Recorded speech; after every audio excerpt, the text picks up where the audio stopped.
Baru-baru ini, ada portal berita melaporkan bahawa Festival Musical Air Rain Reef telah menjana hasil sebanyak 200 juta dalam pesta yang berlangsung selama 3 hari itu. Susulan daripada laporan berita ini, banyak pihak memetik angka tersebut dan menyifatkan ia sebagai satu kejayaan besar.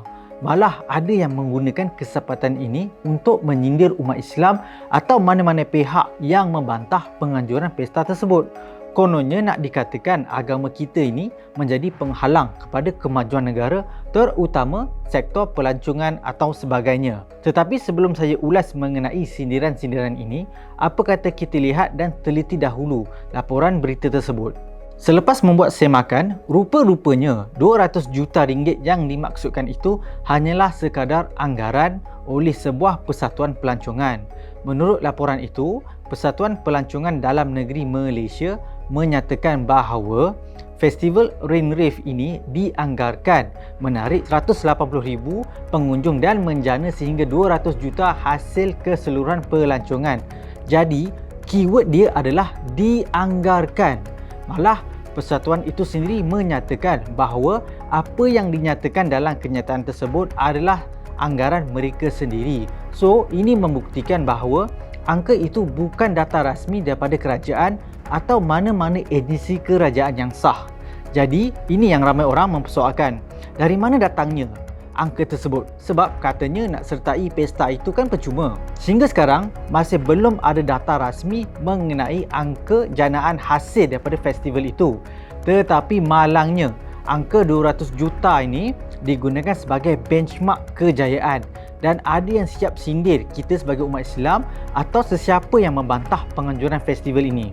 Pemimpin DAP, Lim Guan Eng selepas itu siap menyatakan bahawa dana itu boleh digunakan untuk membantu peniaga kecil. Kalau betul hasil janaan itu tepat, mungkin betul apa yang beliau katakan.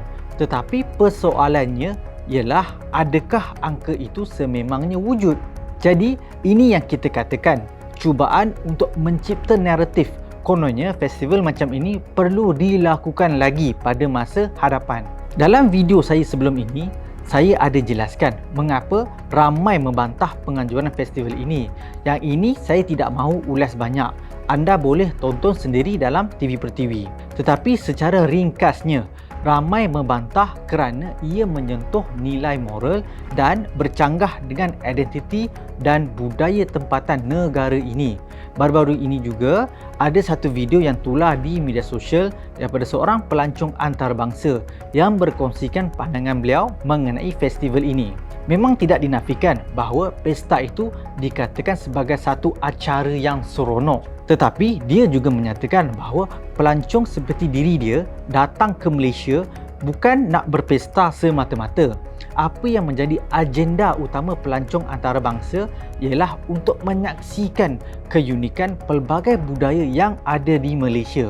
Tidakkah ini menjadi antara bukti bahawa kita sepatutnya mengangkat budaya tempatan sebagai tarikan utama pelancong? Selain itu, kalau ia pun Rain Reef ini berjaya menjana hasil ratusan juta ringgit, jangan kita lupa Malaysia adalah peneraju industri halal di peringkat global yang menjana hasil berbilion ringgit. Malah industri halal kita bukan sahaja menjadi rujukan negara luar, tetapi juga menyumbang kepada sektor pelancongan negara. Mungkin kita patut tumpu ke arah ini. Kongsikan pandangan anda. Jangan lupa like, share dan subscribe TV per TV.